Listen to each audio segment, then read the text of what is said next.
सारस्वत क्या है? सर सारस्वत ब्राह्मण में गोत्र होता है। गोत्र। जी सर। 2013 से लेकर 2023 के सफर में आप पढ़ाई की या बीच में कुछ और किया? क्या क्या किया? सर जैसे इस बीता 10 साल। सर इस बीच पहले थोड़ा सा मेडिकल इशू हुआ, फिर सर शादी हो गई, पारिवारिक जिम्मेदारी निभाई, और इस सब के साथ में सर मुझे प्री और मेंस देने का मौका मिला है। मतलब पढ़ाई ही माने, पढ़ाई के जी अलावा सर, कुछ? पारिवारिक जिम्मेदारियों के साथ किया सर मुझे। पारिवारिक जिम्मेदारियां। आज आपने कुछ पढ़ा है? जी सर, थोड़ा थोड़ा रिवीजन किया है। कुछ पढ़ा है बताइए, थोड़ा थोड़ा क्या बता रहे? सर सभी जो भी हैं, मतलब सर रिवीजन किया है सीआरपीसी में। सभी चीजों को पढ़ा? सर सीआरपीसी का ज़्यादा अध्ययन किया आज। सीआरपीसी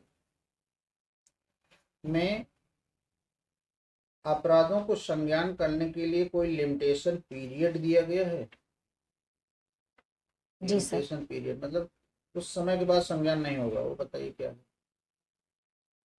468 धारा में सर दिया गया है, हम्म। जिसमें अगर केवल जुर्माने से संबंधित अगर कोई भी अपराध है तो 6 महीने तक का है संज्ञान लेने का समय सीमा, और 1 वर्ष तक अगर कोई भी अपराध दंडनीय है तो सर 1 वर्ष है उसमें, और 1 वर्ष से अधिक किंतु 3 वर्ष से अनधिक है तो 3 वर्ष तक का संज्ञान समय सीमा दिया गया है सर।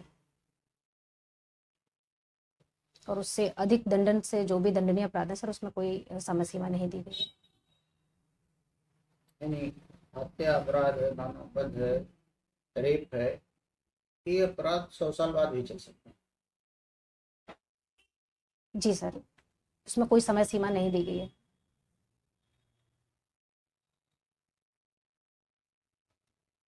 ठीक है।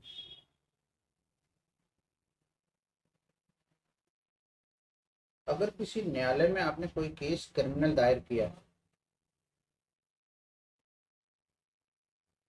किसी किसी आदमी के खिलाफ, और वह जज उस आदमी का फेवर ले रहा है, देखने में लग रहा है उसका फेवर ले रहा है, आपका कोई बात कम सुन रहा, उनका फेवर ले रहा है, तो ऐसी दशा में कानून में कुछ प्रावधान है जो आपकी मदद करे? सर सीआरपीसी में 185 में स्टेट गवर्नमेंट केस को सर ट्रांसफर कर भी सकती है। 185 में? सर जहाँ तक मैं याद कर पा रही हूँ 185 है याद करता वही सर। मामला तुम्हारा है, स्टेट गवर्नमेंट से करना। सर केस को ट्रांसफर करने का प्रावधान दिया गया है सर मामले में, कहाँ पे दिया गया? सीआरपीसी में सर। कहाँ पर है? अपने केस को ट्रांसफर कराने का एप्लीकेशन किस जज को देंगे? अगर सर एक हाई कोर्ट के अंडर में आता है तो सेशन कोर्ट सर, अगर दूसरी सेशन कोर्ट में अगर मैं ट्रांसफर कराना आपका चाहती हूँ। केस मानते हैं फैमिली कोर्ट, जी सर। आपने हस्बैंड के खिलाफ दायर की, जी सर। तो उसका एप्लीकेशन आप कहाँ देंगे ट्रांसफर का? सर अगर मैं उसी हाई कोर्ट की दूसरी फैमिली कोर्ट में ट्रांसफर करने का एप्लीकेशन देना चाहती हूँ, तो जिस हाई कोर्ट के अंडर में अभी फैमिली कोर्ट है उसमें, और सर अगर हाई कोर्ट के जुरिस्डिक्शन से दूसरी फैमिली कोर्ट में दायर करना चाहती हूँ, तो जब पहले मैंने सर दायर किया है उस न्यायालय में मैं हाई कोर्ट में सर दायर करूंगी। क्लियर नहीं हुआ? कोई स्टेशन से बताओ। सर हाई कोर्ट में एप्लीकेशन दायर जैसे की। इलाहाबाद के फैमिली कोर्ट में आपने दायर किया है, जी सर। यहाँ जज तुमसे कठोरता बरत रहा है, तो फिर आप यहाँ से ट्रांसफर करा के किसी अन्य जगह ले जाना चाहेंगी, तो कहाँ पर आप एप्लीकेशन देंगे? हाई कोर्ट में सर। Allahabad high court? जी सर, इलाहाबाद हाई कोर्ट में सर। ठीक। कहाँ ले जाएंगी यहाँ से? अलीगढ़। अलीगढ़। और अगर आप यहाँ से बॉम्बे ले जाना चाहें तो सर अगर कार्यवाही पहले यहीं शुरू गई तो भी सर इलाहाबाद हाई कोर्ट में ही दायर की जाएगी। ऐसी व्यवस्था? जी सर। पढ़ी हो? जी सर। सीपीसी है कि सीआरपीसी है? सीपीसी है कि सीआरपीसी? सीबीसी। सुप्रीम कोर्ट जाना पड़ेगा ना फिर तो।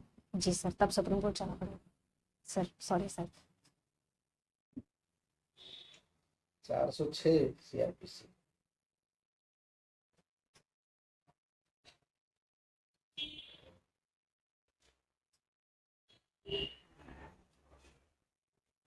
फेडरल कॉन्स्टिट्यूशन किसे कहते हैं? सर परिसंघात्मक संविधान। एक ऐसा संविधान सर जिसमें शक्तियों का विभाजन केंद्र और राज्यों के बीच में होता है और दोनों ही सरकारें साथ साथ सहयोग के साथ अपनी सरकारों को चलाते हैं सर। तो भारत फेडरल है, जी सर। तो फिर क्वासी फेडरल क्यों कहा जाता है? सर कुछ प्रावधान ऐसे हैं भारत के संविधान में जो कि उसको एकात्मक संविधान की ओर देते हैं, इसलिए सर अर्धसंघात्मक कहा जाता है। सुप्रीम कोर्ट का कोई लेटेस्ट जजमेंट बताइए। सर अभी अरेस्ट पर भी दिया गया है। कोई लेटेस्ट जजमेंट, सबसे सब- नया जजमेंट। सर अभी परसों दिया गया है supreme versus Union of India में, उसमें डिसीजन दिया गया है सर, सेम सेक्स मैरिज को लेकर के सर डिसीजन दिया है। इलाहाबाद हाई कोर्ट का कोई latest judgment? Sorry sir.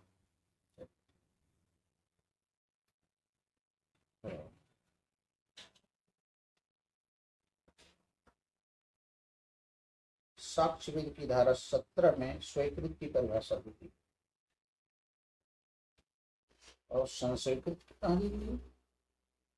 Sir संस्कृति की अलग से कोई परिभाषा नहीं दी गई है, केवल उसी अध्याय में सर बताया गया है कि संस्कृति कब रेलिवेंट नहीं होगी।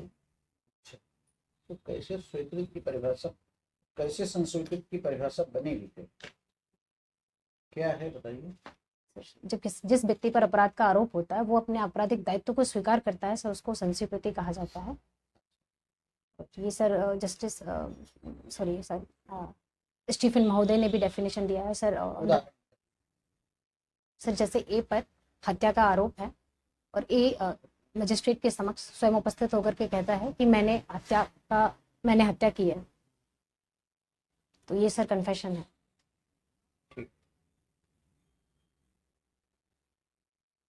डॉक्टर भीमराव अंबेडकर विश्वविद्यालय आगरा से आपने बीए किया है और एलएलबी किया है?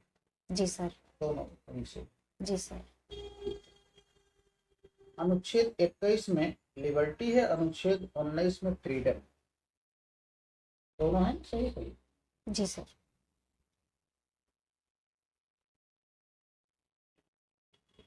कौन ज्यादा अच्छा है, लिबर्टी की फ्रीडम? सर लिबर्टी, लिबर्टी इसमें रेस्ट्रिक्शंस नहीं है। रिस्ट्रिक्शंस नहीं। अनुच्छेद 21 पर कोई केस जो आपको अच्छी लगती है? Maneka Gandhi versus Union of India की अच्छी लगती है? जी सर। उसमें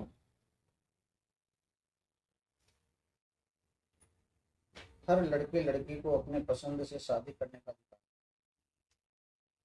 जो 19 में है कि 21 में है? आर्टिकल 21 में है सर। कैसे है 21 में, जरा व्याख्या करके बताइए। 21 में इसको क्यों डाला गया?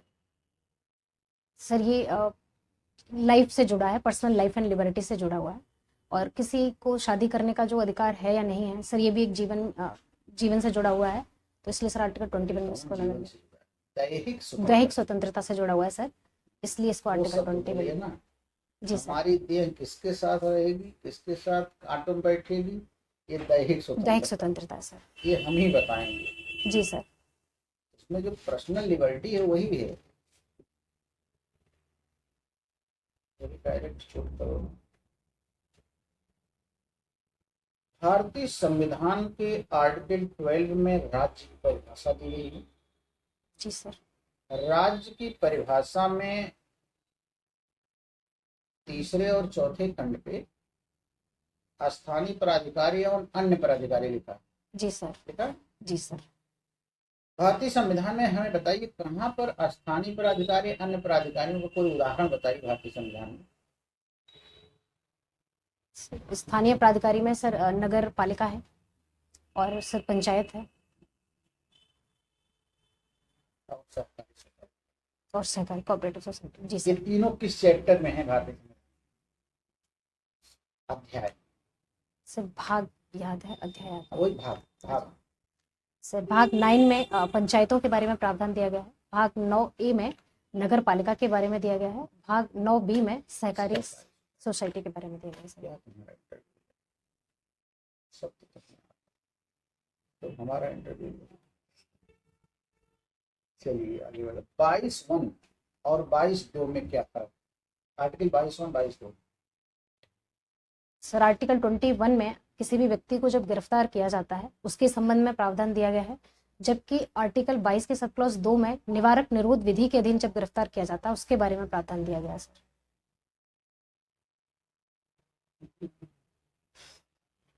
निवारक निरोध 3 के बाद शुरू होता है ना, 3 से 7 तक सर।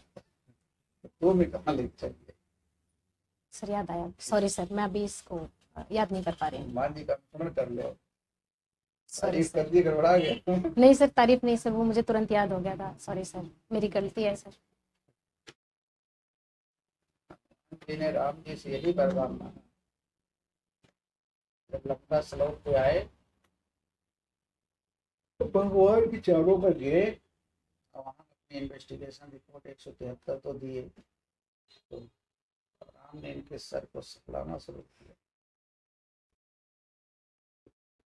मैं कहा कुछ ऐसा मत करिए कि हमें घमंड हो जाए, जी सर। हमें अंदर कोई ऐसा न कुछ आ जाए कि हम अपने कर्तव्य को भूल जाएंगे, क्योंकि संसार में यह काम करने वाले बहुत कम है जो निस्वार्थ बिना पैसे के इन्वेस्टिगेशन करने गया। निःशुल्क इतना खतरा कौन लेगा? जी सर। लेकिन लोक कल्याण के लिए, लोक कल्याण का मतलब एक स्त्री की लज्जा, इसके पहले राम के साथ छोदे पहुंचे वहां, बल को दिखाते आए। चलिए आगे बढ़ते हैं। संविधान में रूल ऑफ लॉ का प्रावधान कहाँ है? आर्टिकल 40 में और आर्टिकल 15 में भी सर उसका उदाहरण मिलता है रूल ऑफ लॉ का। क्या प्रेम्बुल में है? सर प्रियम्बल में उद्देश्य का मैं सर उद्देश्य निहित किया गया है सर, न्याय की बात की गई है। नहीं, सब कुछ आ रहा है, लेने लायक नहीं। Sorry sir.